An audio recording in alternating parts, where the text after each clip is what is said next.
I just wanted to start off by thanking you all for coming along. And I do actually have a confession to make. This is my very first author talk. So you're my guinea pigs. Yes, indeed.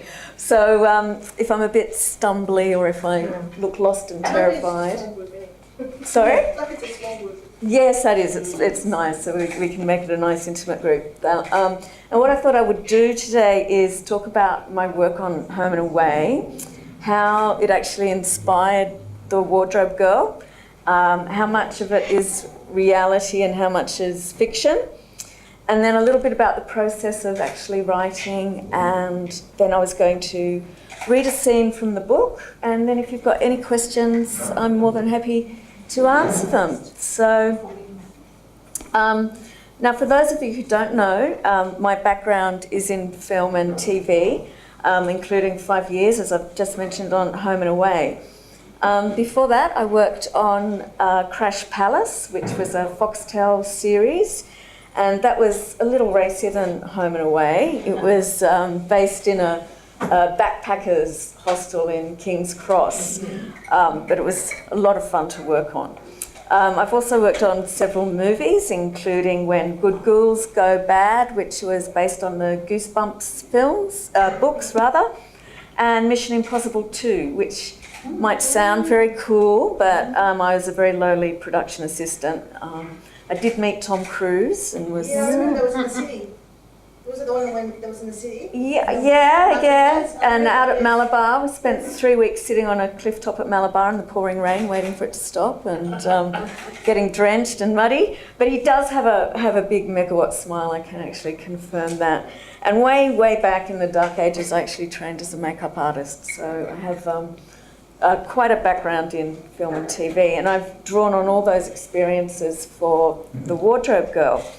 But it really is my time on Home and Away which inspired my novel.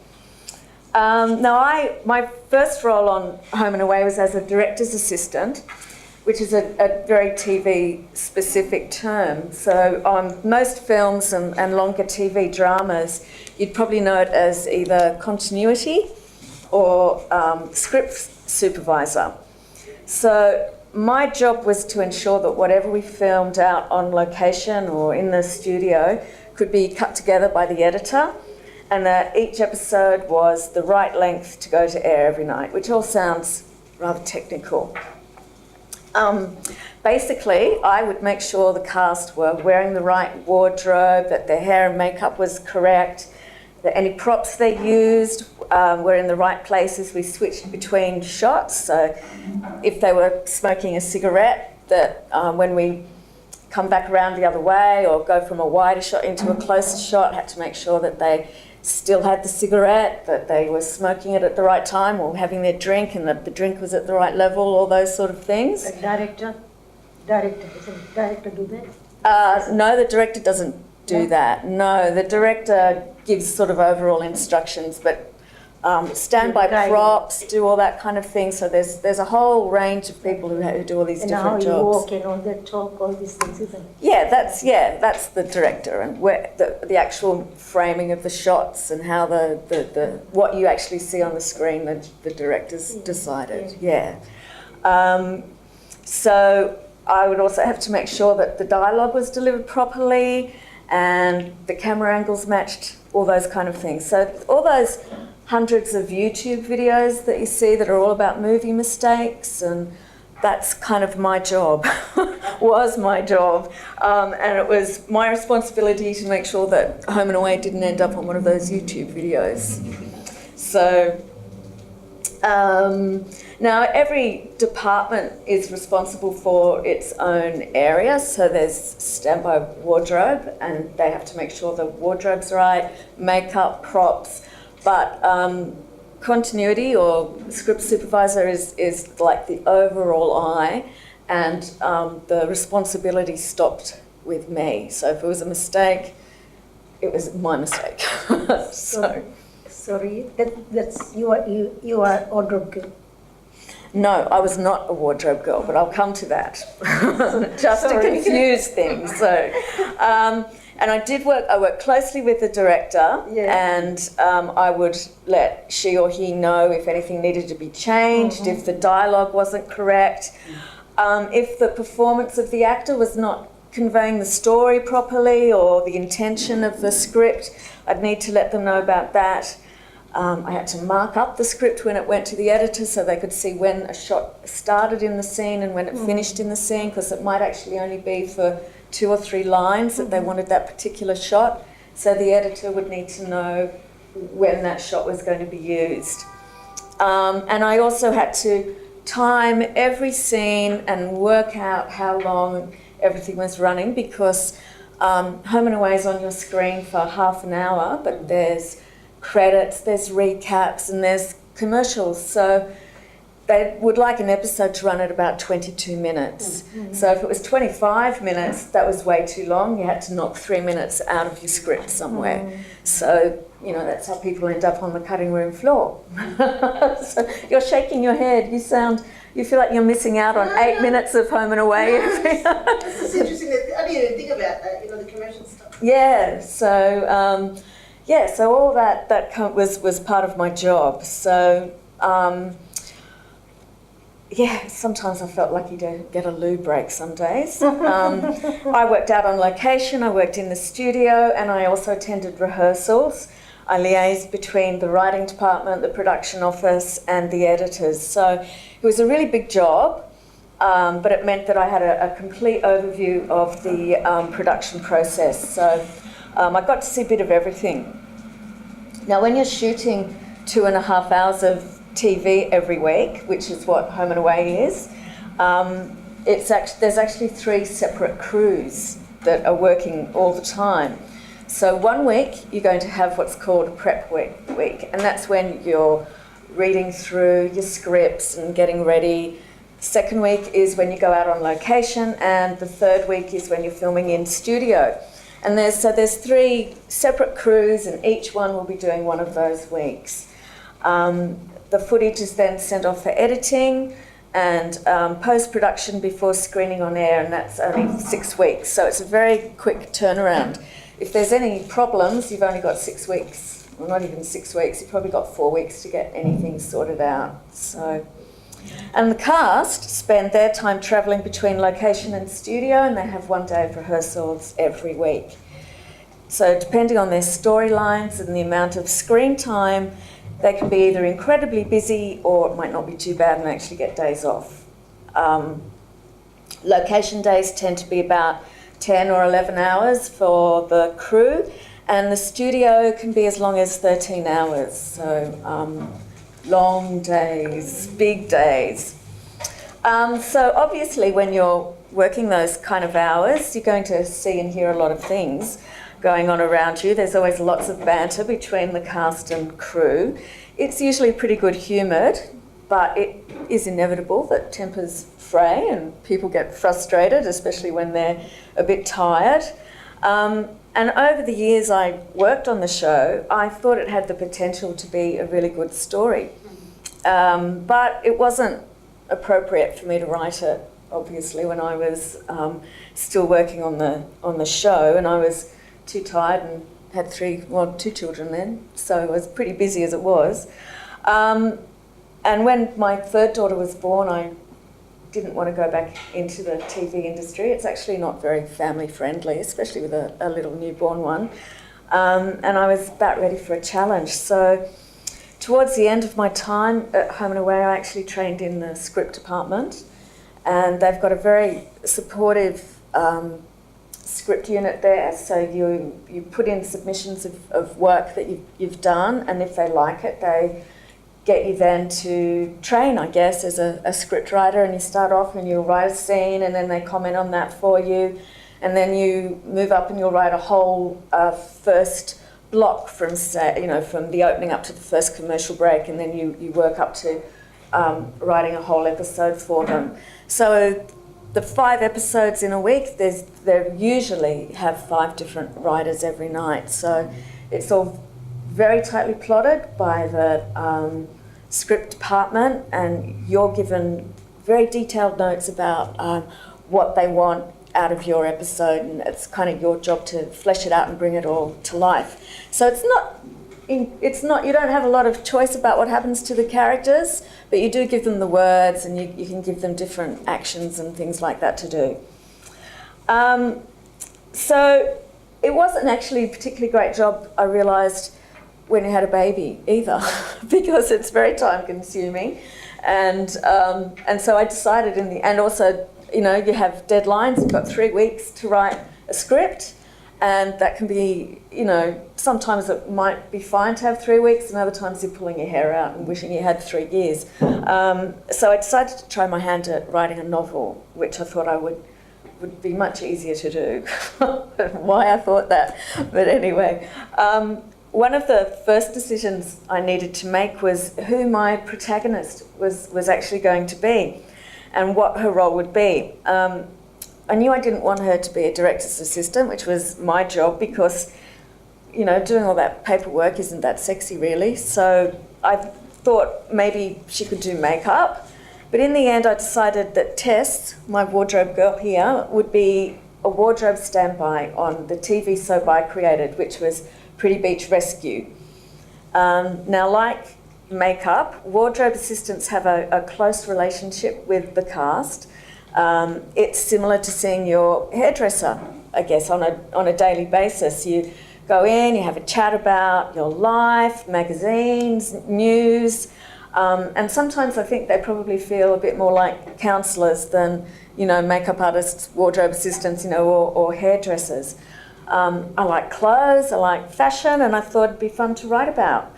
And then, of course, I had to go and do all the research that involved, you know, fashion magazines and Pinterest and looking at best dressed lists and red carpet galleries, all those things. And, you know, other things like sitting in Potts Point cafes, people watching, all the things that I needed to do to bring into my novel. Now, back to the wardrobe department. On Home and Away, there is a wardrobe designer who is responsible for the overall look of the show's costumes. She does all the buying, the fitting, probably does any making of costumes if there's a special, you know, the wedding dresses, all those things are usually made in the department. So she does all of that. There is a costume supervisor who liaises between the department and the cast and assists the designer. And then there's the standbys. Now the standbys are responsible for the costumes on set, making sure the cast are wearing the right costumes, putting the costumes in their dressing rooms, and packing the van for location every week. So that's always done on a Friday. And it's then driven out first thing on a Monday morning out to location, or Tuesday morning. They also do all the washing or the ironing, and they have to pick up all the costumes at the end of the day when the cast take them off and drop them on the floor. So it sounds pretty glamorous, doesn't it? It sounds like looking after your kids, doesn't it? Sorry? They don't get to take them home. The cast? No. No. Drop them and run. What then when I finish with them? Can I take them home then? No, not usually. No, not on Home and Away, they don't. No, maybe on bigger films they might, but usually they're the property of the show. So they don't often get reused, but they just remain the property of the studio. So where does the reality end and the fiction begin in The Wardrobe Girl? So what's true and what's not true? I've actually tried to stay as true to reality as possible. The politics are all there, and there's always politics on a TV set. The pressures of dealing with the demands of the production office, the director, producer, the cast, and the stress of the long hours, they all take their toll. Certainly towards the end of the year, when contracts are being negotiated and exhaustion is really set in, TV sets aren't such a fun place to be. But there were some things that I did have to change. I wasn't able to duplicate the size of the cast and crews, so they've been streamlined for my personal stress levels as a writer, and also for the readers, because you don't want your brain's imploding from all the different characters and who was this person, and it would turn into reading, like War and Peace with all those different characters. The Pretty Beach Rescue Wardrobe Department is missing a costume supervisor. There's only a brief mention of a second crew, and there's no mention at all of a third crew. So that's just all disappeared. Having said that, The Wardrobe Girl is still a very accurate portrayal of what it's like to work behind the scenes of a TV show. I wanted the reader to feel like they were visiting the set. I wanted to feel like you were watching the filming, seeing what happens when actors forget their lines or the crew makes a mistake. But it is a work of fiction. It's not a memoir. So there's more added humour, there's a bit more tension, and there is a bit of dramatic licence taken as well. Obviously, I can't name names. And the cast certainly wouldn't want me to name names, so any names of real people have been completely changed. So you've referred some of those characters to the characters of the Some of them might be. I'll leave that to you to have a read through and guess and work out who you think might be who. And it's set against the backdrop of a peek into another world, but it's also a love story. Romance there. It's a modern love story. Very good. It's not quite Mills and Boone, or it's girl meets boy, but it's the 21st century. Fresh. New generation. Absolutely, yes. So it's not Jane Austen's beautiful handwritten notes. This is about Instagram and Twitter and Facebook and text messages, which not only change the way we approach our personal relationships, but they also change how we view our relationship with celebrities. And I think we kind of feel like we know them all so much better because we follow them on Twitter and we see their Instagram accounts and their photos. And another important character in The Wardrobe Girl is actually Sydney. So Pretty Beach Rescue is filmed on Bondi Beach, and a lot of the action takes place in Bronte and Potts Point, Centennial Park, Surrey Hills. We visit pubs and cafes and markets, and I really wanted Sydney to be a recognisable place in the book. I wanted people to, because I love books that I pick up and I go, oh, I know that street, I know that shop, oh, I've been there. And I really like feeling that I'm walking along the street with a character. And Australian authors have traditionally created a more international flavour to their work because they're hoping for that broader appeal. But I think we all know Sydney has its own very unique qualities, and I've tried to inject that into my novel. Now, the process of writing is really quite a bizarre experience, and especially for me when I was used to working in a very creative, collaborative environment with lots of people around me all the time, and then I kind of found myself working by myself and at home, which has all its own set of challenges. There's always there's all that washing up, there's all that washing, there's all that, all that stuff, that's going on, and you've got to turn off the internet, I might just go and have a look and see what what's going on this website, check Facebook, it's so easy to distract yourself. So I often actually go to a library and work at a library. I think they're just fantastic. Best place. Oh yeah, they are. They're quiet. I have to say this one's particularly quiet. Library is very good. Yeah, I go into. We hide here. Every day we come here, hide, relax, and do all of it. So I often go into the Mitchell Library in town, which is the big old wing of the State Library, and then I actually have to make myself work when I'm there. So I can't go, you know what, this sentence isn't working, this scene isn't working, I'll get up and go and do some weeding in the garden or whatever it is. I've got to stay at that desk and I've just got to go and make it work. So, and all writers have their different ways of making themselves do that kind of thing, and that worked for me. I actually saw Lynn Collingwood quite a lot in the State Library because she does a lot of research. Yes. Yeah, so I see her quite a lot there. And, you know, some days when it's flying and the writing's working, it's absolutely brilliant and incredibly rewarding. But then there's other days like yesterday when it was excruciating and you feel like you're wading through cement and, you know, you struggle to get a couple of sentences put together. And that's really frustrating. And so sometimes, you know, you kind of wonder, well, how do you actually, you know, there's 94,000 words in this book, but I probably wrote about 200,000 to get 94,000.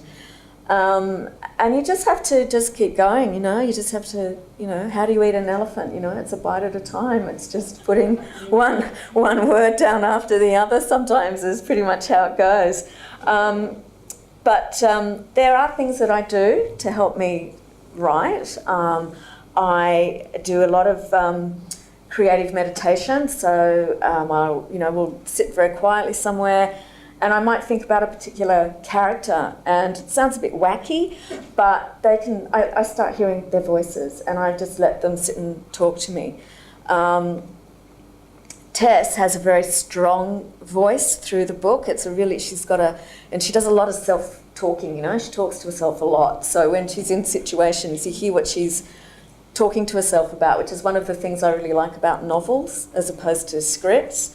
And so once I really got her voice and her as a character, the writing of it certainly did become a lot easier. I also created a big scrapbook, which I'm very sorry, I forgot to bring with me. I meant to bring with me to show you because I cut out photographs from magazines and I find photos of celebrities. So I used the great and sadly late wonderful actor Peter O'Toole as an inspiration for one of the actors, and Mark Ruffalo is another American actor, Liza Minnelli, and I have photographs of these people and I would look at them and go, okay, that's who you are, that's right, and use that as like a springboard. I drove around Bronte and found Tess's family home and took a photo of it, put that in my scrapbook. And people Bronte thinking I'm stalking them, but you know, and I would sit in cafes down in Bronte and absorb the way they spoke and what they were talking about, and I did the same up in Elizabeth Bay and Potts Point, and I would I had pages of the Sunday, you know, the Sun Herald, and they have the week's parties and the gossip, and I would, you know, snip those out and stick those in, and so I became completely immersed in this kind of celebrity world for a few years, I suppose. 3 years while I was writing. How long did you write this book? It took me about 3 years of serious writing, yeah. I certainly had the idea before, but it takes a while to start taking yourself seriously as a writer as well, because, you know, you're by yourself and you might think, oh, I don't know, is it any good? I wouldn't have a clue, you know. I think I'm chuckling, you know. Is anyone else going to laugh though? And eventually you kind of get brave, and I started doing courses. So I did quite a few courses and was in a position where I was having to actually read my work out around a table, a bit like this, and then you get feedback from other people, and that was how I started writing, how I progressed. And you know what, in the end, though, I got sick of hearing myself saying to people, I'm writing a book. And they'd say, how's the book going? And you just reach a point going, I've just got to finish this book. It's so embarrassing having people keep asking me, how's the book going? And so I eventually got going, and I met a wonderful Scottish woman called A.D. Scott, or Deborah, her name is, and she has 5 books published, and she really liked what I was doing, and she introduced me to her agent, or said when I finished my manuscript she'd introduce me to her agent, and she actually lives in Vietnam, but Deborah, not my agent, she lives in Melbourne, and she started sending me emails saying, how's the book going? Have you finished it yet? I keep talking to my agent about you. She's waiting for your manuscript, and I'd be reading these emails going, oh my Lord, oh, you know, you've only got one chance with an agent. So finished it, got it written. And then it kind of sat there written for a while, and I started thinking, oh, I don't know if it's good enough, what do I do? And Deborah just said to me, just send the stupid manuscript off. So that's what I did. So you are in the public eye more like that. I'm in the public eye? Yeah. Oh, only a little bit now, very tiny wee bit. And then I got an agent, which is very important now for writers, because publishers actually don't want unsolicited manuscripts, which is when you just shove it in an envelope and send it off and hope for the best. I mean, they do tend to accept them, but they often don't read them through. So Sheila, my agent, received my manuscript in, must have been about January of last year, maybe early February. Within about 10 days, I had a contract signed with her, and then I did get a rejection. I had Simon & Schuster say no, and then it went to Random House, and by the end of June last year, I was a contracted, soon-to-be published author, which was amazing, and it happened very quickly and easily once I had an agent, despite all the horror stories that I'd been told about publishing. And then, that's of course not the end of the story, because then the publisher starts doing their edit. And so you get a first structural edit, and then the copy editor does their edit, and so you've got to go back in and do the copy edits, and then they go off to the editor, and you end up, it's like going down a funnel. So you get a big, broad picture, and each time it goes to a new editor, it's a narrower and narrower look at your work. So by the end of it, you're literally looking at individual words, and is this the right word you want to use here? Is this where you want this comma? It really does become that narrow. And then it was published beginning of March this year. I love the cover. The cover was great, and I've heard so many terrible stories about authors hating their covers. So when that arrived, I was absolutely thrilled. So that wasn't your idea, the cover? No, the designers do, yeah. They have their own in-house designers who do all of that for them. I did have input, and I wrote the back blurb, the stuff that you pick up and read in the shop. Yes. Spent, a whole day getting this photo taken. Half a day with the makeup artist and half a day with the photographer. And they did have a very old-fashioned film camera on the front here as well, and I said, oh, it's not actually it looks like the 1920s. Can we get rid of that? Make it look a bit more 2014 rather than 1926. So, but that was it in terms of the cover.